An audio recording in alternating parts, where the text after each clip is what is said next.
ప్రహరీ గోడ నిర్మించుడు ఆపకపోతే పురుగుల మందు తాగి ఆత్మహత్య చేసుకుంటానని చెదుగు హేమలత ఆవేదన. కామారెడ్డి మున్సిపల్ పరిధిలోని 2వ వార్డు రామేశ్వరపల్లి గ్రామ శివార్లో సర్వే నంబర్ 85లో Nirmala society of Franciscan Clarist sisters Jeevadhan convent వారు తమ భూమిలో 1 ఎకరం 28 గుంటల భూమిని కబ్జా చేస్తున్నారని చెదుగు హేమలత పురుగుల మందు తాగి ఆత్మహత్య చేసుకుంటారని ఆవేదన వ్యక్తం చేస్తున్నారు. ఈ సందర్భంగా చెగురు హేమలత మీడియాతో మాట్లాడుతూ సర్వే నంబర్ 85లో నిర్మల సొసైటీ ఫ్రాన్సిస్టర్స్ జీవధాన్ కాన్వెంట్ వారు తమ భూమిలో 1 ఎకరం 28 గుంటల భూమిని కబ్జా చేసి ప్రహరీ గోడ నిర్మిస్తున్నారని, వారు ప్రహరీ గోడ నిర్మించినప్పుడల్లా మేము అడ్డుకోవడం జరుగుతోందని, గత 35 రోజులుగా ప్రహరీ గోడ నిర్మిస్తుంటే అడ్డుకోవడం జరుగుతోందని తెలిపారు.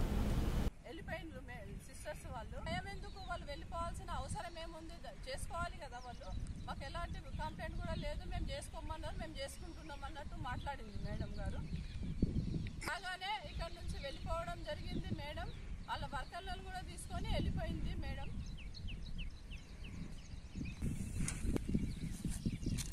నా వీడియో చూసి నేను నీ వీడియో తీయను.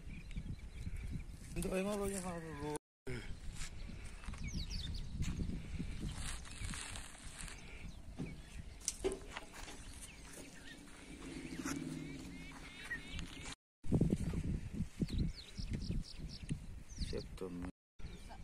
25th నాడు క్లోజ్ చేసినాము. వచ్చేసరికి ఆ రోజు చేశారు.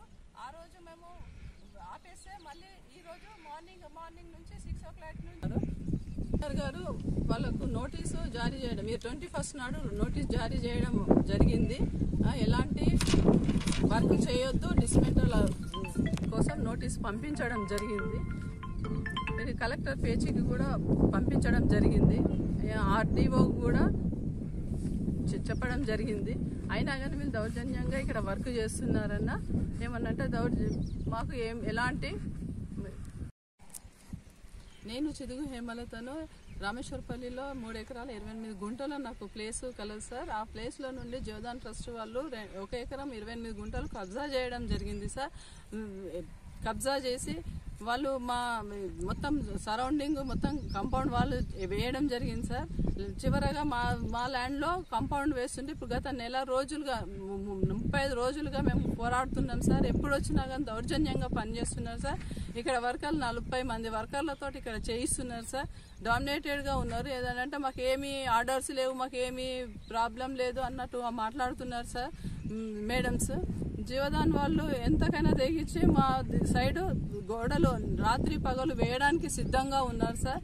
మేము ఎంత ఆపినప్పటికి కూడా ప్రాబ్లం సాల్వ్ కావట్లేదు సార్. ఏమన్నా అంటే 100కి ఫోన్ చేస్తే పోలీస్ వాళ్ళు వచ్చి తీసుకెళ్లి మమ్మల్ని ఒక్కరినే తీసుకొని మొత్తం డాక్యుమెంట్స్ అన్ని మేమే చూపిస్తున్నాం సార్. ప్రతిసారి వాళ్ళని పిలవట్లేదు సార్. వాళ్ళు పిలిచినా వాళ్ళకు మాకు ముఖాముఖి ఎప్పుడూ కదపలేదు సార్. సిఐ గారు మొన్న 21st రోజు సిఐ గారు తన ఛాంబర్ ఎస్ఐ ఛాంబర్లో కూర్చొని మాకు నన్ను బెదిరించడం జరిగింది సార్. నీ ల్యాండ్ ఫేక్ ల్యాండ్ ఉన్నది, నీ దౌర్జన్యంగా అక్కడ రోడ్లు వెళ్ళిపోయింది, నీకేం తెలుసు అని మాట్లాడడం జరిగింది సార్. మేము పత్రాలు 3 పెట్టాం సార్. ఇక్కడ ఎలాంటి వాళ్ళకి పర్మిషన్ లేని సర్టిఫికేటు మరియు 85లో ఎలాంటి సర్వే చేసిన రిపోర్ట్ కానీ అక్కడ లేదు సార్. దాన్ని చూపిస్తే లాస్ట్కు ఓకే అని వల్లే సార్. మా పార్ట్నర్ ఇంకొక 1 ఎకర్ ఉన్న పార్ట్నర్ని నువ్వు అమ్ముతావా చేస్తావా, నువ్వు వాళ్ళ నుంచి విడిపోయి అమ్ముతావా అన్నట్టు మాట్లాడారు సార్. ఇదంతా దౌర్జన్యం పనులు మా మీద కల్పిస్తున్నారు సార్. మాకు న్యాయం చేయాల్సిన వాళ్ళే ఈ విధంగా దిగజారితే మేము ఎక్కడికి వెళ్ళాలి సార్. కాబట్టి మీరు న్యాయం చేకూర్చాలి సార్. ఇప్పుడు మన కమిషనర్ గారు 21st రోజు వాళ్ళకు డిస్మెంటల్ ఆర్డర్ ఇష్యూ చేశారు సార్, నోటీసు. అయినప్పటికీ కూడా వాళ్ళు మాకు ఎలాంటి నోటీస్ రాలేదు, ఏం రాలేదని జీవదాన్ సిస్టర్ మాట్లాడుతున్నారు సార్. అయినప్పటికీ కూడా ఈరోజు 21st నుంచి మళ్ళీ 3 days ఆపేసి 24th నాడు మళ్ళీ ఒక 30 పిల్లర్స్కి బేస్ కట్టడం జరిగింది సార్. ఈ విధంగా ప్రతిసారి మేము ఎదుర్కోవడము మేమే సఫర్ అవుతున్నాం సార్. నెల రోజుల నుంచి వాళ్ళు మంచిగా హ్యాపీగా ఉండి మాకు చేసుకోమన్నారు. మాకు ఎలాంటి ఆబ్జెక్షన్ లేదు, ఏం లేదు, మేము ఖచ్చితంగా చేస్తామని సిస్టర్ మాట్లాడుతున్నారు సార్. మేము రాగానే ఈరోజు వాళ్ళ వర్కర్స్ తీసుకొని సపోర్ట్ లేకుండా వెళ్ళిపోయిన నడవాల్సిన అవసరం ఏముంది సార్? వాళ్ళ వర్కర్స్ పిలుచుకొని నడవండి అని చెప్పేసి వెనక్కి వెళ్లిపోయారు సార్. వాళ్ళు మళ్ళీ ఎప్పటిలాగా యథాస్థానంలో కూర్చున్నారు సార్. మేము అడిగినాం సార్, 21st నాడు కమిషనర్ గారు ఆర్డర్ నోటీస్ ఇష్యూ చేశారు కదా మేడం అంటే మాకు ఎలాంటి నోటీస్ రాలేదని చెప్పారు సార్ మేడం గారు.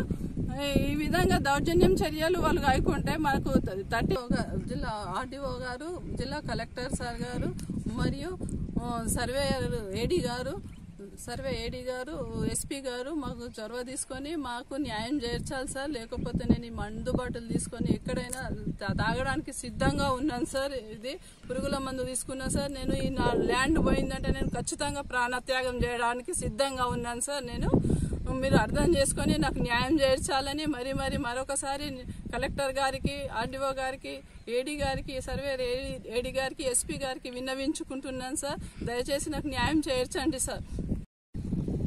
సార్ నేను ఇక్కడ నా కాంపౌండ్ లో పిల్లర్ తీసి రాత్రి మార్నింగ్ దౌర్జన్యంగా కడుతున్నారు సార్.